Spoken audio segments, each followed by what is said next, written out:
সঠিক দল থাকতো নিশ্চয় 500 বছর পূর্বে এরা দুনিয়াতে মওজুদ থাকতো, উপস্থিত থাকতো।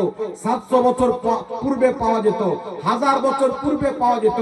কিন্তু কসম খোদা, ওয়াহাবি মতবাদের লোক 1947 এর পূর্বে দেখতে পাওয়া যায় না। দেওবন্দি মতবাদের লোক 150 বছর পূর্বে দেখতে পাওয়া যায় না। তবলিগি জামাতের লোক 40 বছর পূর্বে দেখতে পাওয়া যায় না।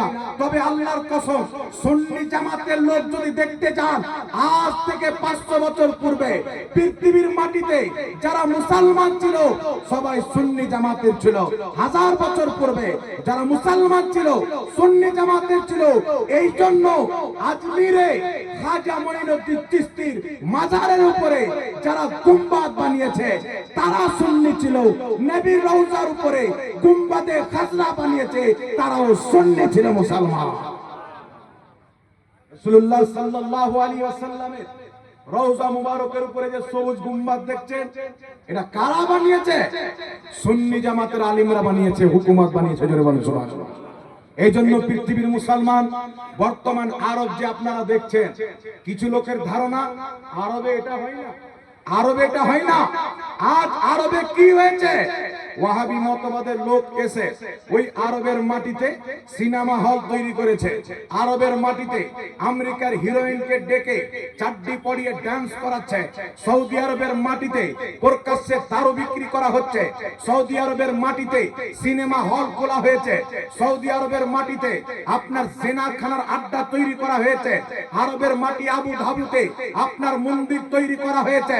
তো এই পৃথিবীর মুসলমান যদি এরা পাকা পোক্তা মুসলমান থাকতো, কোনদিন শরীয়ত বিরোধী কাজ আরবের পবিত্র ভূমিতে এরা লাগু করত না। যেই ভূমিতে নবীর কদম লেগেছে, যেই ভূমিতে রাসূল চলাফেরা করেছেন, আজ থেকে যখন 100 বছর পূর্বে সুন্নিদের হুকুমত ছিল, একটাও দারুর দোকান ছিল না, ইহুদির পরিবেশ ছিল না, মুশরিকের পরিবেশ ছিল না, আরবের মাটিতে জুয়ার আড্ডা ছিল না। যখন সুন্নিদের হুকুমত ছিল, পুরো আরব পাপ থেকে মুক্ত ছিল। জোরে বলুন সুবহানাল্লাহ। আদব কায়দা যদি থাকে, আহলে সুন্নাত ওয়াল জামাতের নিকটে রয়েছে মুসলমান।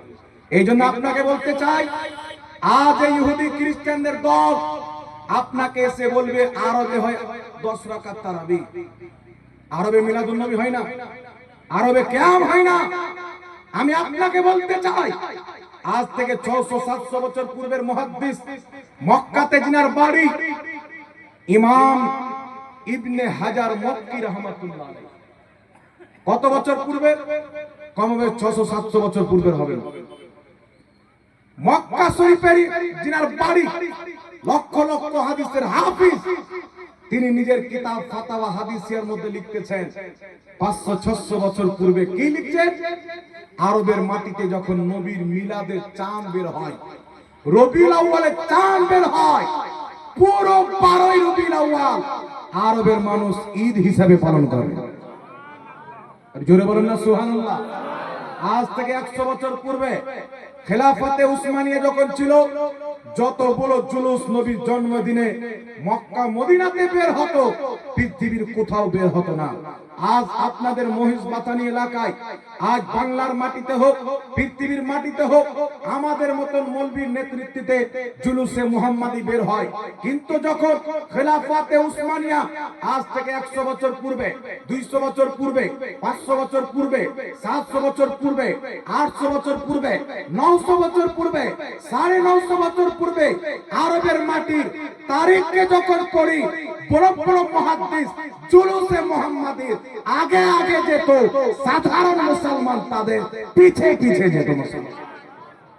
এই জন্য উঠান কিতাব, বিশ্ববিখ্যাত ইমাম ইবনুল জাওজি রাহমাতুল্লাহ আলাইহি, ইমাম ইবনে হাজার আসকালানী রাহমাতুল্লাহ আলাইহি, ইমাম ইবনে হাজার মক্কি রাহমাতুল্লাহ আলাইহি, ইনারা নিজ নিজ কিতাবের মধ্যে লিখেছেন, যুগ যুগ থেকে আরবের মাটিতে মুসলমান নবী মুস্তাফার ইয়াউমে পয়দাইশ, জন্ম দিবস ঈদ হিসাবে পালন করতে আসতেছেন। জোরে বলতে হবে সুবহানাল্লাহ। তারা কি করত? নবী পাকের জন্মদিনকে কেন্দ্র করে বড় বড় জুলুস বের করতে, পতাকা উত্তোলন করতে, নবী যেই ঘরে জন্মগ্রহণ করেছে সেখানে জমা হয়ে বক্তব্য দিয়ে মিলাদ কিয়াম করে দোয়া খের করে ভালো ভালো খাওয়া দাওয়ার ব্যবস্থা করে দোয়া খের করে সব বাড়ি ফিরে আসতেন। দান বেশি করে করতেন, কোরআন তেলাওয়াত করতেন, মানুষের খাওয়া দাওয়ার ব্যবস্থা করতেন। এইভাবে তারা নবীর জন্মদিন পালন করতেন। এই পৃথিবীর মুসলমান আজ যারা সৌদি আরবের উদাহরণ দিতে